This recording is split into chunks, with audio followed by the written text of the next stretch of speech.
AP deputy CM Pawan Kalyan రాష్ట్రంలో మద్యం షాపుల తీరుపై సీరియస్ అయ్యారు. రాష్ట్రంలో కొన్ని చోట్ల మద్యం రేట్లు పెంచి అమ్ముతున్నారని, ప్రభుత్వానికి చెడ్డ పేరు తీసుకొస్తే ఊరుకునేది లేదని హెచ్చరించారు.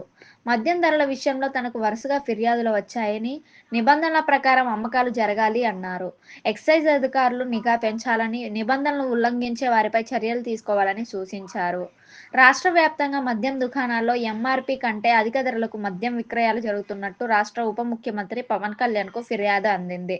కాకినాడ జిల్లాతో పాటు రాష్ట్రం నలుమూలల మంచి ఈ తరహా ఫిర్యాదులు వస్తున్నాయి. ఈ ఫిర్యాదులను పరిశీలించిన ఉప ముఖ్యమంత్రి పవన్ కళ్యాణ్, అధిక ధరలకు మద్యం విక్రయాలు చేపట్టడం నిబంధనలకు విరుద్ధం. అది ప్రభుత్వానికి చెడ్డ పేరు కూడా తెస్తుంది. మద్యం విక్రయాల వ్యవహారంలో దుకాణదారులు ఖచ్చితంగా నిబంధనలు పాటించాలని స్పష్టం చేశారు. సంబంధిత శాఖ అధికారులు మద్యం దుకాణాలపై నిరంతర నిఘా ఏర్పాటు చేసి అధిక ధరలకు విక్రయించే వారిపై చర్యలు తీసుకోవాలని ఎక్సైజ్ అధికారులు సూచించారు అంటూ డిప్యూటీ సీఎంఓ ప్రకటనలో తెలిపింది. రాష్ట్ర వ్యాప్తంగా కొన్ని షాపుల్లో మద్యాన్ని ఎక్కువ ధరలకు అమ్ముతున్నట్లు టాక్ వినిపించింది. గతంలో ముఖ్యమంత్రి చంద్రబాబు కూడా మద్యాన్ని ఎంఆర్పీకే విక్రయించాలని చెప్పారు. కానీ కొందరు మాత్రం అధిక ధరలకు అమ్ముతున్నట్లు ఆరోపణలు వచ్చాయి. అలాగే మద్యం అధిక ధరలపై కొంతమంది ప్రశ్నించిన వీడియోలు కూడా వైరల్ అయ్యాయి.